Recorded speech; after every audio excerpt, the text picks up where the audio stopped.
capítulo 3.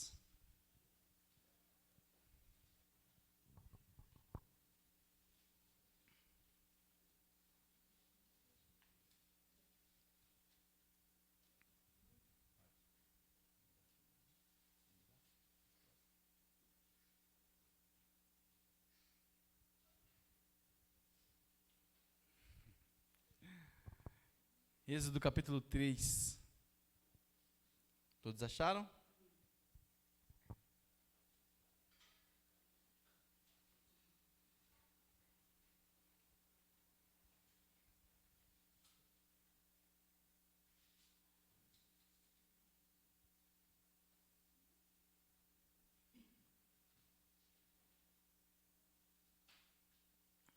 Vocês estão bonitos. Daniel Cauã tá com cabelinho na régua. Daniel ali, né? Ó, tão bonito, hein? Boné branquinho. Molecada tá na estica, Manu aqui, meu Deus do céu. Êxodo capítulo 3. Diz assim: E apacentava Moisés o rebanho de Jetro, seu sogro, sacerdote de Midian. E levou o rebanho atrás do deserto. E veio ao monte de Deus, a Horebe. E apareceu-lhe o anjo do Senhor em uma chama de fogo, no meio de uma sarça. E olhou, e eis que a sarça ardia no fogo, e a sarça não se consumia. E Moisés disse: Agora me virarei para lá, e verei esta grande visão, porque a sarça não queima. E vendo o Senhor que virara para lá a ver, bradou Deus a ele no meio da sarça e disse: Moisés, Moisés. E ele disse: Eis-me aqui. E disse: Não te chegues para cá, tira os teus sapatos de teus pés, porque o lugar em que tu estás é terra santa. Disse mais: Eu sou o Deus de teu pai, o Deus de Abraão, o Deus de Isaque e o Deus de Jacó. E Moisés encobriu o seu rosto, porque temeu olhar para Deus. E disse o Senhor: Tenho visto atentamente a aflição do meu povo, que está no Egito, e tenho ouvido o seu clamor por causa dos seus exatores, porque conheci as suas dores. Portanto, desci para livrá-lo da mão dos egípcios, e para fazê-lo subir daquela terra a uma terra boa e larga, e uma terra que mana leite e mel, ao lugar do cananeu, e do eteu, e do amorreu, e do ferezeu, e do heveu, e do jebuseu. E agora eis que o clamor dos filhos de Israel chegou a mim, e também tenho visto a opressão com que os egípcios os oprimem. Vem agora, pois, e eu te enviarei a Faraó para que tires o meu povo, os filhos de Israel, do Egito. Então Moisés disse a Deus: Quem sou eu que vá a Faraó e tire do Egito os filhos de Israel?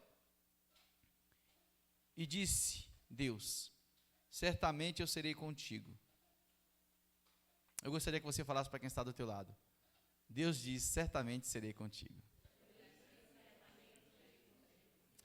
E isto te será por sinal de que eu te enviei, quando houveres tirado este povo do Egito. Servireis a Deus neste monte.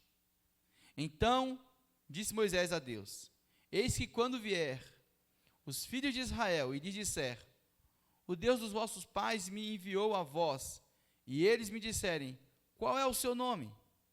Que lhes direi? Que lhes direi? E disse Deus a Moisés: Eu sou o que sou. Disse mais: Assim dirás aos filhos de Israel: Eu sou, me enviou a vós. E Deus disse mais a Moisés: Assim dirás aos filhos de Israel: O Senhor, o Deus de vossos pais, o Deus de Abraão, o Deus de Isaque, o Deus de Jacó, me enviou a vós. Este é o meu nome, eternamente. E este é o meu memorial de geração em geração. Vai, e ajunta os anciãos de Israel, e dize-lhes: o Senhor, o Deus de vossos pais, o Deus de Abraão, o Deus de Isaque, o Deus de Jacó, me apareceu dizendo: certamente vos tenho visitado, e visto o que vos é feito no Egito. Portanto, eu disse: far-vos-ei subir da aflição do Egito à terra do Cananeu, e do Eteu, e do Amorreu, e do Ferezeu, e do Eveu, e do Jebuseu, a uma terra que mana leite e mel. E ouvirão a tua voz, e irás tu e os anciãos de Israel ao rei do Egito, e diz-lhes: ei, o Senhor, o Deus do Hebreu, nos encontrou. O Deus dos Hebreus nos encontrou. Agora, pois deixa-nos ir caminho de 3 dias para o deserto, para que sacrifiquemos ao Senhor nosso Deus. Eu sei, porém, que o rei do Egito não vos deixará ir, nem ainda por uma mão forte, porque eu estenderei a minha mão, e ferirei ao Egito com todas as minhas maravilhas que farei no meio deles. Depois vos deixará ir. E eu direi: graças a esse povo, aos olhos dos egípcios. E acontecerá que, quando sairdes, não saireis vazios, porque cada mulher pedirá à sua vizinha e à sua hóspeda vasos de prata e vasos de ouro, e vestes os quais poreis sobre vossos filhos e sobre vossas filhas, e despojareis ao Egito. Vamos orar. Pai amado e santo, obrigado por essa manhã, por estarmos na tua casa. Obrigado porque sabemos que esse dia é um dia de muitas reflexões.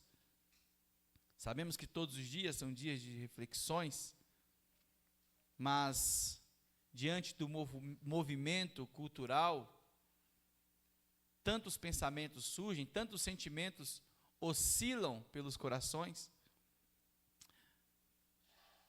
Então eu quero pedir a Ti que fale aos nossos corações, porque o Senhor é o Deus permanente, Deus presente o tempo todo, o Deus que nos colocou nesse mundo, e nós queremos enxergar para além daquilo que nós enxergamos, olharmos para o Senhor. A Tua graça nos basta.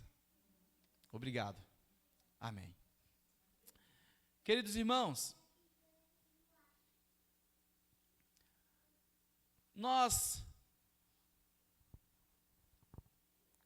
conhecemos uns aos outros aos poucos. Vamos dialogando, convivendo, e aos pouquinhos a gente vai conhecendo um pouco mais o outro. Só que somos bastante fragmentados. Os nossos sentimentos mudam o tempo todo. Quando eu digo, ou quando alguém diz assim, eu te conheço bem, ou quando eu digo, eu te conheço bem para alguém, é baseado apenas no reflexo que eu tive desse período de tempo que eu conheci aquela pessoa até hoje.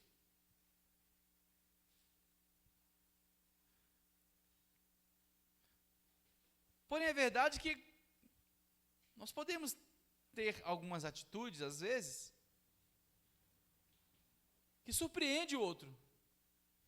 Ou os outros acabam tendo atitudes que nos surpreendem. Porque a gente diz assim, poxa, eu não imaginava isso. Eu não esperava que essa pessoa fosse assim. Né? E às vezes a gente refere-se da mesma forma a nós mesmos.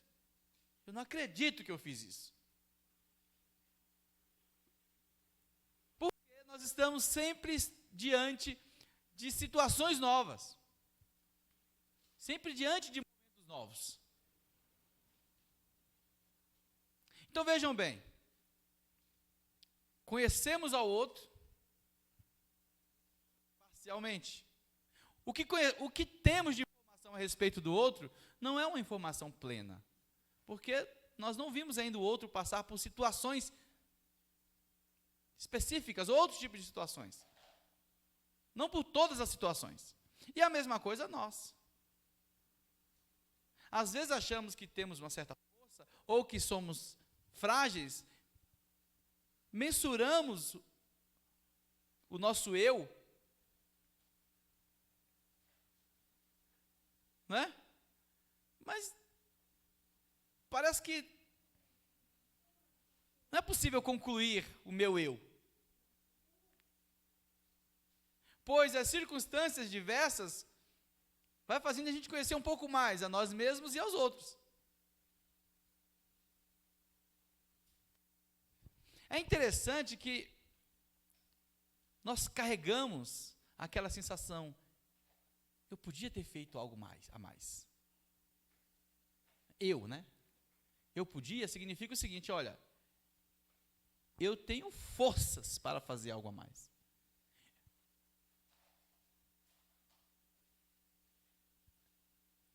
Eu poderia ter me esforçado mais, ou ao contrário, eu devia ter feito menos. Enfim, o tempo todo nós estamos diante das surpresas a nosso próprio respeito, referente à nossa força, nossa capacidade de suportar as coisas, as lutas, as adversidades. Às vezes, exageramos na euforia também. Não são apenas as tristezas que nos surpreendem, as euforias também. Não é verdade? As brincadeiras, a alegria, em um grau elevado. Se não tomarmos cuidado, fazemos coisas que amanhã a gente fala, meu Deus, como eu tive coragem de fazer isso. Como eu fui ridículo. Tem aqueles que mandam um pouco mais para dentro. E se alegram demais. Alteram-se na alegria. Já aconteceu isso com você, pastor Lafayette? Quando você bebia? Ficou muito alegre a ponto de no outro dia dizer, exagerei na dose? Já aconteceu? Pode rir, não tem problema não. Eu estou querendo imaginar como foi. Então vejam bem, todos nós temos essa instabilidade na identificação de quem nós somos. Todos nós. Então,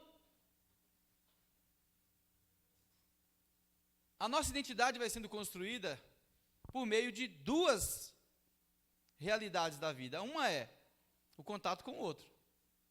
Você vai dialogando com o outro, vai falando com o outro, e você se refere a alguém. Quando você dialoga, você expõe o seu eu para alguém. Quando você se expressa de maneira alegre ou de maneira triste, você expõe o seu eu para alguém, porque não é apenas o que você fala, são as nossas reações também. As nossas reações também identificam quem nós somos, sinalizam quem nós somos. Normal. E essas nossas reações oscilam o tempo todo. Normal. Então vejam bem, o eu, esse Edivan, ele se percebe a partir daquilo que eu mostro para o outro. Óbvio.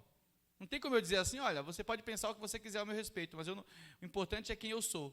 Tá, mas o que você mostra para o outro é o que você é. Não dá para tirar o que você mostra para o outro, separar isso do que você é. Eu sou o que eu mostro para o outro. Né? Não me julguem porque eu fiz isso. Não, mas você fez isso porque você é um pouco do que você fez. Tem como separar. Né? Se eu sou uma pessoa que estou brincando o tempo todo, mas eu gostaria de ser visto como alguém sério. Sério no sentido de que se expressa com seriedade, não alguém que leva a vida à brincadeira, né? Que uma pessoa que brinca, não quer dizer que essa pessoa não leve a vida a sério. É muito possível, existem várias pessoas que são brincalhonas, mas que levam a vida a sério, não de forma irresponsável, né? como existe o contrário também. Pessoas que são sérias, no contexto da expressão facial, na forma de lidar com o outro, pela exclusão da brincadeira, né?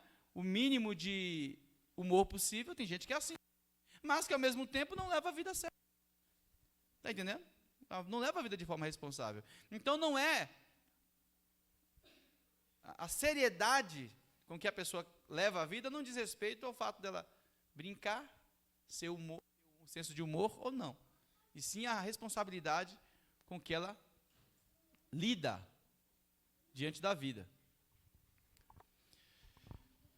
E vamos aprendendo no relacionamento com o outro e também no relacionamento conosco.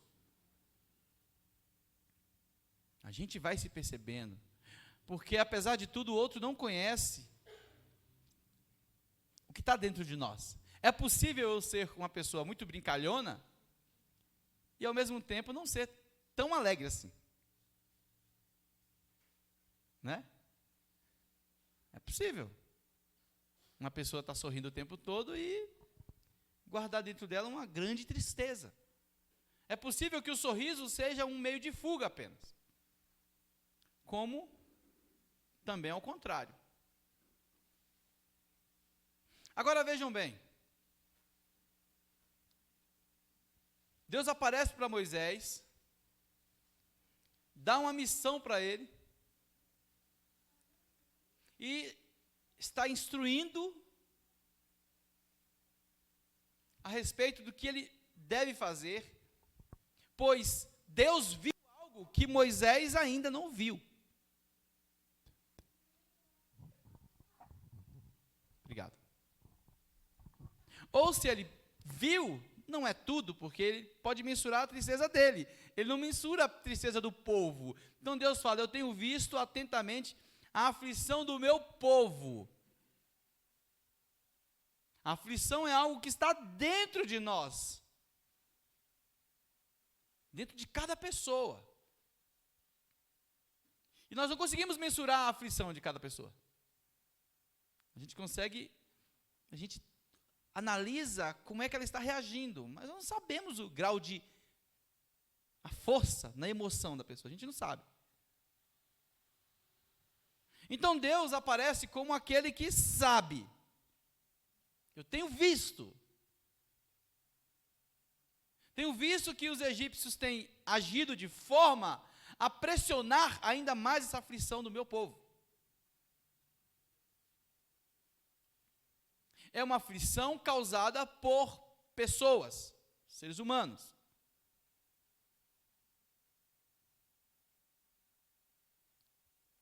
E eu mando que você vá até Faraó e diga: deixe o meu povo ir.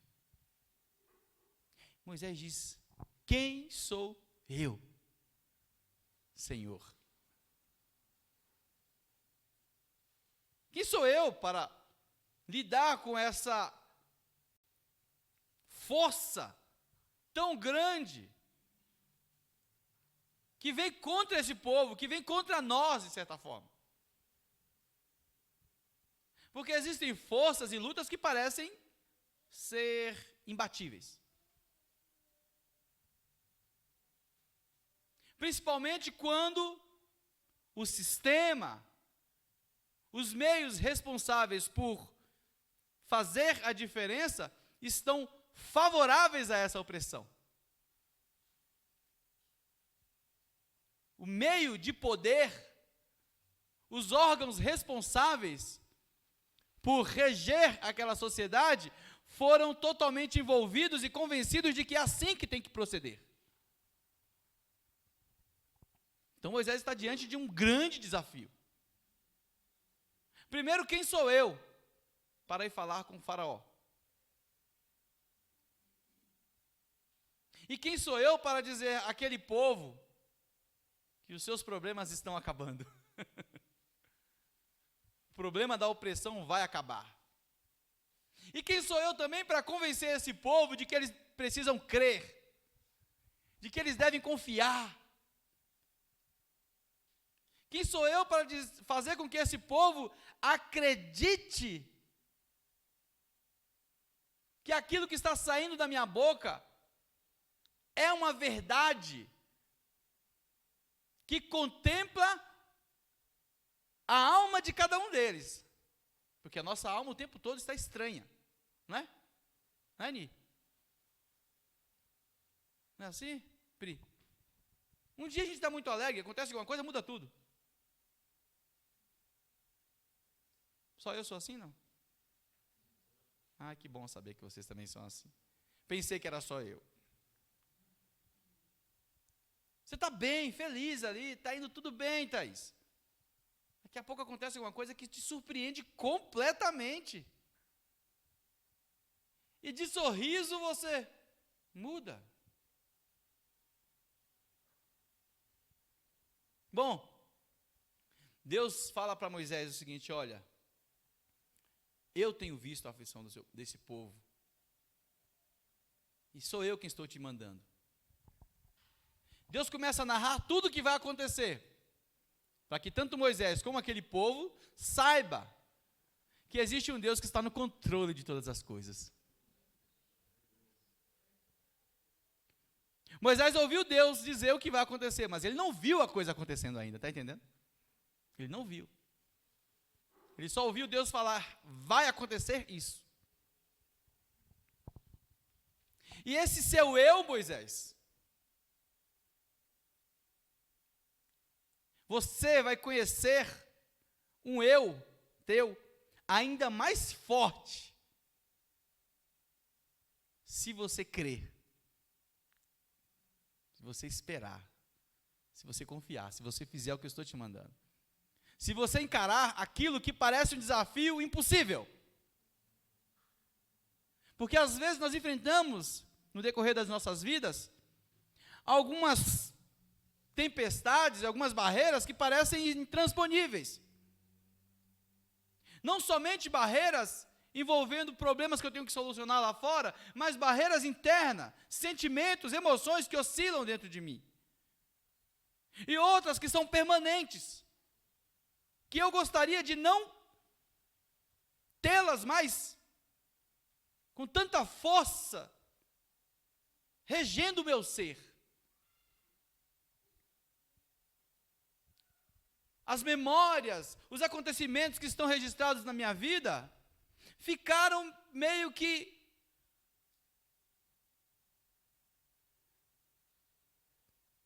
firmes, enrijecidos no meu intelecto, a ponto de que qualquer movimento meu está arrastado ou preso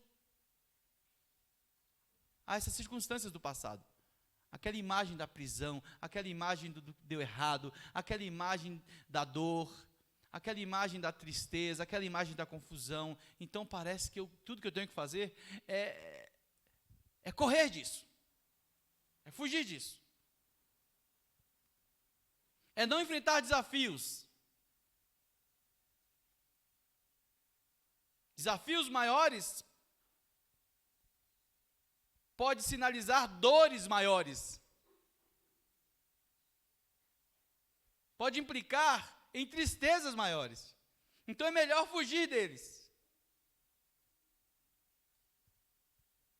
E Moisés vai ouvir Deus falar diferente. Não. Ouça o que eu estou falando com você. Acredite que eu estou no comando de todas as coisas.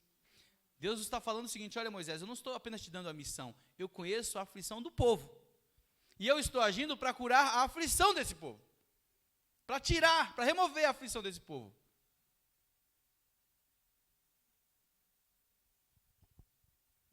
Bom, Moisés já tem informação aqui, olha, existe um ser que conhece a alma de cada indivíduo. Porque às vezes parece que a gente não tem ninguém por nós, pela nossa alma. E a gente vai se conhecendo aos poucos. Então Moisés pergunta para Deus: tá, mas em nome de quem eu vou? Aí Deus diz: você vai dizer que eu sou o que sou. Agora, nós não conhecemos tudo ao nosso próprio respeito.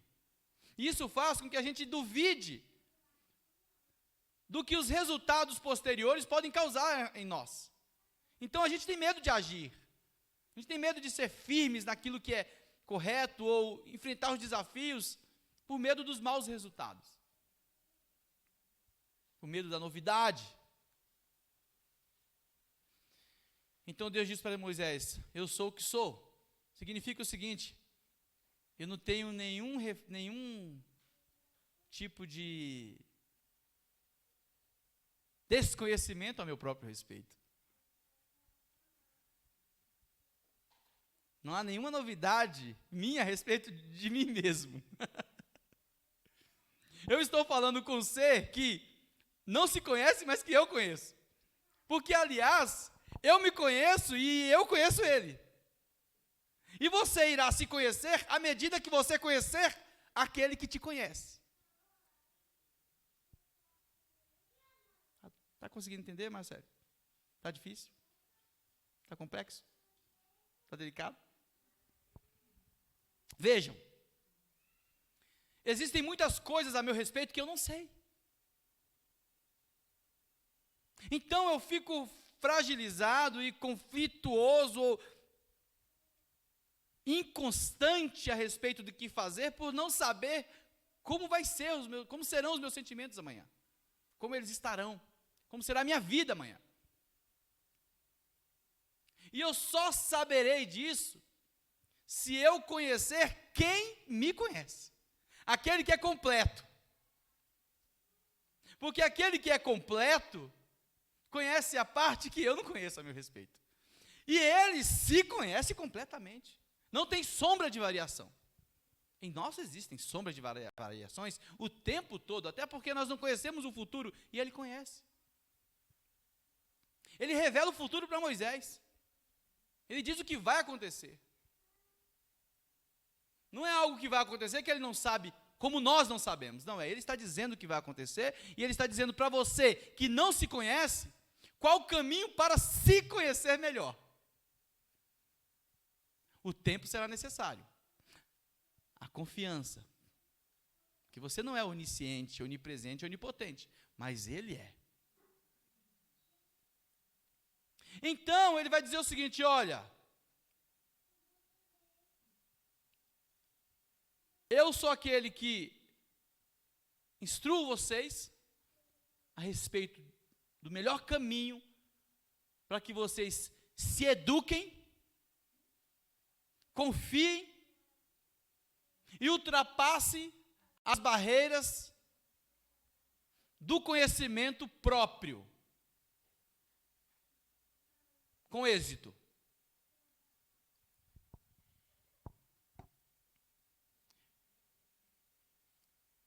E por mais que às vezes não tenhamos a certeza, conversando uns com os outros, do que é melhor para nós, por exemplo,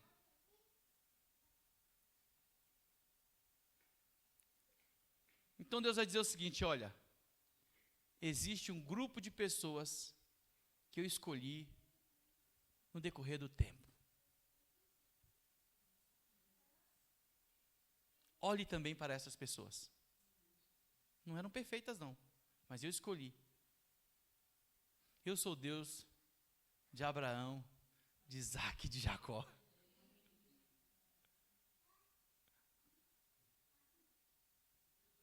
É interessante, porque quando nós olhamos o livro de Apocalipse, aparece lá a presença dos 24 anciãos. Não é? Na interpretação de muitos, seriam os 12 discípulos que receberam o Vem, Segue-me, junto às 12 tribos de Israel. As duas testemunhas, quem sabe Moisés e Elias. Quem sabe Enoque e Elias, pelo fato dos dois não terem enfrentado a morte. Enfim, as especulações são diversas, mas a verdade é o seguinte: há uma pedagogia divina que foi dada para que eu e você saibamos dela, conheçamos ela. Que na história, Deus levantou homens e falou com eles. E Moisés, até então, está como um aprendiz apenas, porque somos o tempo todo aprendiz.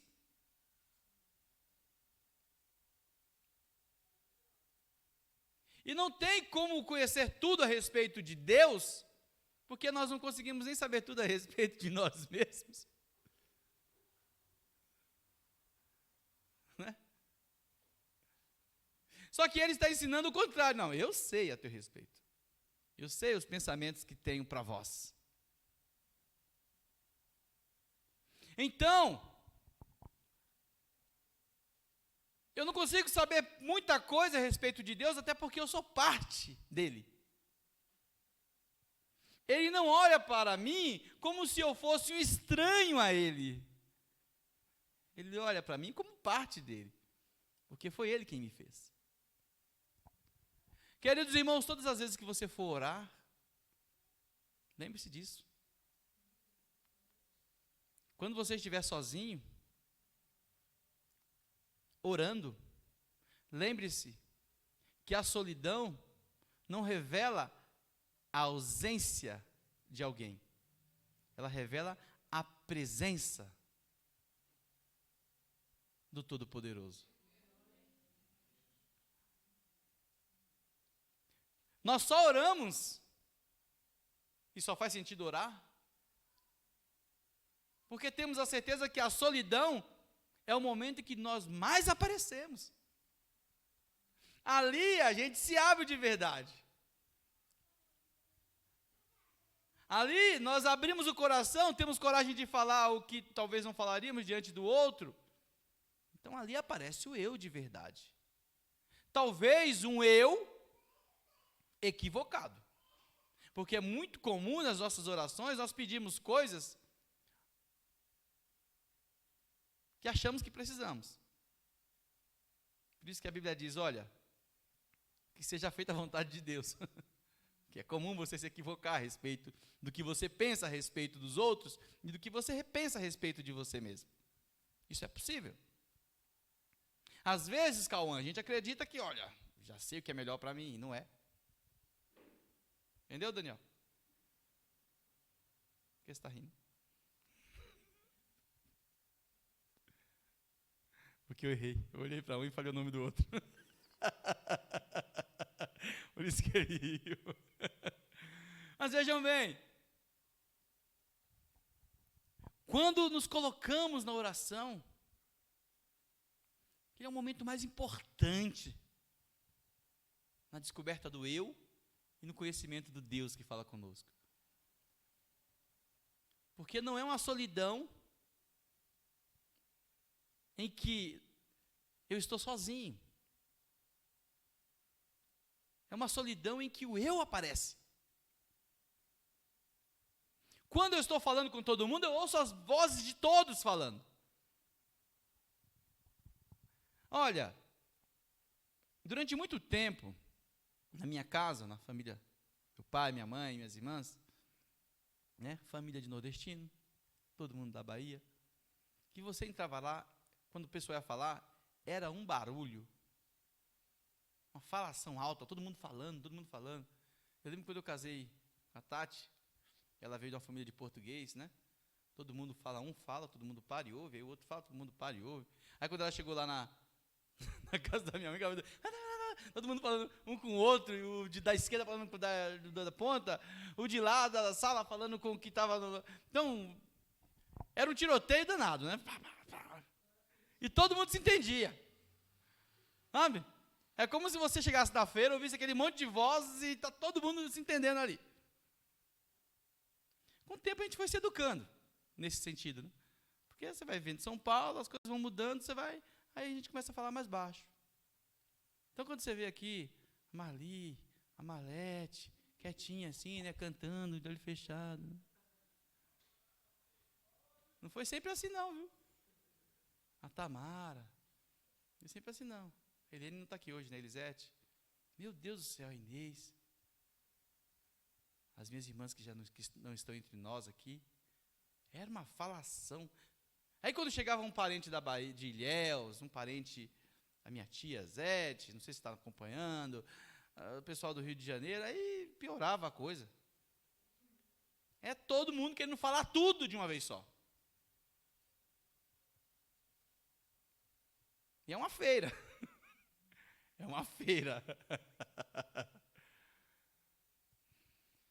Então, assim, porque você quer se comunicar com o outro. Então, na verdade, você quer ouvir o outro, você quer expor para o outro, mas na solidão é diferente. Solidão, você tem que se ver. Você não vai ter, você não está convencendo ninguém. Você não está tentando mostrar para alguém algo que ela não viu. Porque quando estamos conversando uns com os outros, queremos mostrar algo que o outro não viu, que não viveu. A gente quer passar informação um para o outro. Mas Deus vai dizer logo para Moisés, no início, olha, eu tenho visto. Eu sou o Deus de Abraão, Deus de Isaac, Deus de Jacó. Deus que chama pessoas no decorrer do tempo, no decorrer da vida. E nós temos o privilégio de conviver com essas pessoas, de ouvi-las. Essa pergunta o apóstolo Paulo também fará: quem és tu, Senhor? Mas antes dele falar quem és tu, Senhor, o Senhor aparece e fala: Saulo, Saulo, por que me persegues? Então Saulo fica surpreso, até então Saulo está surpreso, porque ele percebeu que ele era conhecido por alguém. Ele está falando com uma voz, ele está falando com uma espécie de ninguém, no sentido de não há uma pessoa física ali. Mas ele está impactado porque existe uma voz que é mais presente que todas as outras. Existe uma pessoa presente a qual essa expressão ninguém não tem sentido algum.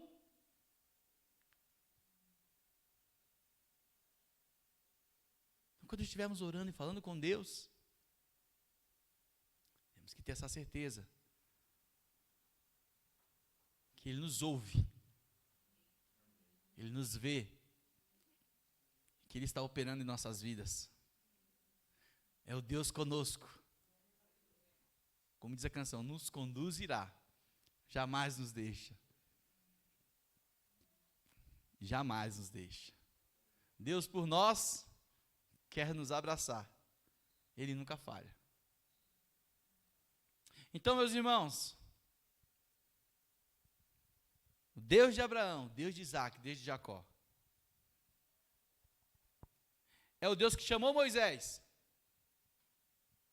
É o Deus que te chama hoje. É o Deus que confia em você. Porque conforme você vai obedecendo à voz dele, lembre-se que amanhã, em determinado momento, ele irá dizer para uma outra pessoa: eu sou o Deus do Lafayette. Eu sou o Deus da Lia. Sou o Deus da Vivi. Eu lembro de um testemunho muito interessante de um menino chamado Mateus. Eu congregava na primeira igreja nossa, na Quadrangular, onde eu me converti. E eu ministrava louvor, né? Sempre no meio do louvor, eu falava muito. Ainda falo muito até hoje. Mas acho que falava mais naquela época. Sei lá, não sei, às vezes eu tenho dúvidas. Eu sei que sempre ministrando louvor e ele ali presente, e eu não fazia ideia do que estava acontecendo. Ele precisou fazer a cirurgia da fimose. Ele era um menino novo ainda, né? E a Thaís sabe, né? Como é difícil, porque o filho dela também teve que fazer depois de uma certa idade. E ela já veio para mim dizer: pastor, tome as providências antes. Olha que coisa interessante. Quando o filho dela estava fazendo a cirurgia, ela não sentia dor nenhuma, certo? Deixa eu explicar melhor. A Tamara está aqui. Quando ela está fazendo o tratamento de canal em alguém, ela não está sentindo nada ali, o dente dela, nada. Mas ela tem um imaginário, uma imaginação, e ela, graças à expressão da pessoa, ou o ato de se colocar no lugar da pessoa, do que é a dor, ela vai dizer, está doendo, e se ela vê que pegou, ela age como se tivesse sentido também, não é assim? Mas não é que você está sentindo.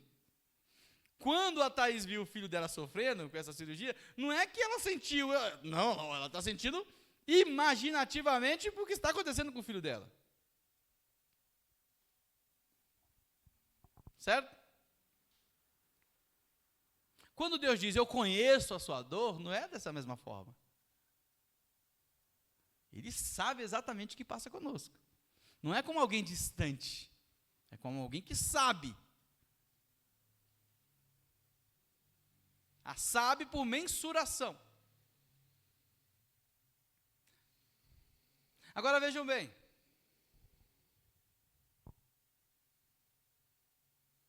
Todos nós temos isso.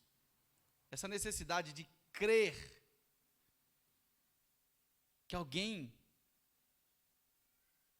tem um caminho a nos mostrar. E aí esse menino, esse garoto, quando teve que fazer, ele começou a chorar muito lá, junto aos seus familiares. E lá ele gritava, chama o Deus do Edivan, chama o Deus do Edivan. Lembra disso, não? O Mateus? Chama o Deus do Edivan, chama o Deus do Edivan. E eu fiquei pensando naquilo, depois de muito... A princípio eu não sentia nada, novo também, né? Aí depois que os anos foram passando, aí você vai pensando, olha como são as coisas. O nosso nome serve para alguém, a nossa vida, a nossa postura, a nossa segurança, por mais que a gente se veja frágil, por mais que Moisés também se via alguém talvez que não era a melhor pessoa para ir fazer aquilo que Deus estava mandando. Porque às vezes, quando olhamos para nós mesmos e quando fazemos os cálculos, eu versus a adversidade, eu versus as dificuldades, eu versus o que eu estou sentindo, parece que não, eu não tenho nada a ver com essa coisa de ser alguém escolhido por Deus. Tem que ser alguém bem mais forte. Eu estou sofrendo por ter que passar por essa adversidade. Então não serve. Não, Deus vai falar, não, Deus não vai abrir mão. É você. Foi você que eu escolhi. Chama o Deus de Edivan. Aí meu Deus, eu falei, Senhor, como não é uma brincadeirinha. É o registro que vai ficando na história. Que Deus vai levantando homens, vai levantando mulheres, e esses homens e essas mulheres vão se tornando referência para outros homens e para outras mulheres. Porque essas pessoas tiveram a experiência de obedecer a Deus. E essa experiência é um marco na história, é um fato. Elas tiveram momentos de dificuldades, momentos de tensão, momentos de dor, momentos de lutas, mas elas creram. Moisés creu. Moisés, um homem oscilante, falho também, mas creu em Deus. Nós estamos falando de Moisés aqui. Estamos falando do que Deus fez através de Moisés. Mas Deus escolheu operar através das pessoas. E que você seja essa pessoa a ser usada por Deus. Que você seja esse servo confiante no Senhor. Que a sua história sirva de inspiração para os próximos, mas que nesse momento você saiba obedecer e ouvir a voz de Deus. Não se deixe enganar. Não rife o seu futuro. Não pense que você precisa ser igual a todo mundo. Os jovens que estão aqui, continuem alegres, brinquem, mas não queira ser igual a todo mundo. Não, ele é ele, eu sou eu. caminho deles é o deles, o meu caminho é outro. Não precisa copiar todo mundo. Não, cada um vive a sua vida. A minha é outra. Ah, mas ele colocou isso. Ah, mas ele fez isso. Ah, mas ela fez isso, mas ela fez aquilo. Tá, mas você tem que fazer igualzinho. Tem que ser igualzinho mesmo. O que todo mundo faz, eu tenho que fazer. Às vezes é confuso isso, né? Porque as pessoas dizem assim, olha, a gente tem que respeitar as diferenças uns dos outros. Tá, mas se eu for diferente, dizem que eu... Né? Ao mesmo tempo que fala que a gente tem que respeitar as diferenças, se eu sou diferente, eu não sou normal. Eu tenho que fazer igual a todo mundo para ser diferente. O diferente é ser igual a todos. Ora, se nós temos que respeitar as diferenças, então respeite a minha também. Respeite a minha diferença de não querer fazer isso. Tem jovens que gostam de fazer tatuagem, não é isso?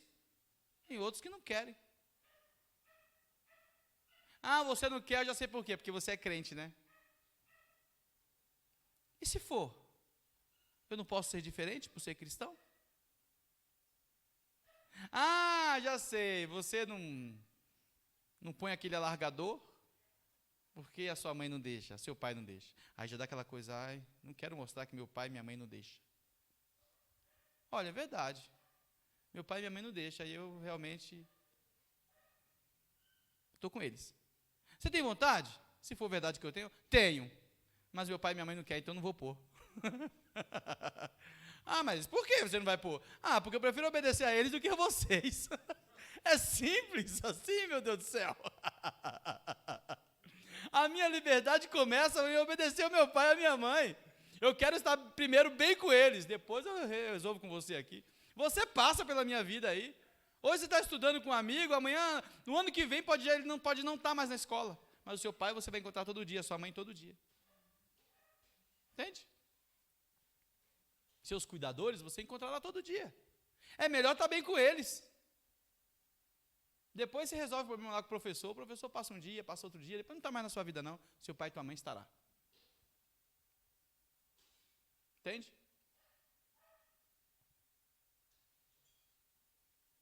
É melhor. Moisés, é melhor estar bem com Deus. É melhor. Depois você resolve o resto. Vamos orar? Pai querido e santo, obrigado por essa manhã, obrigado pela vida de cada servo teu.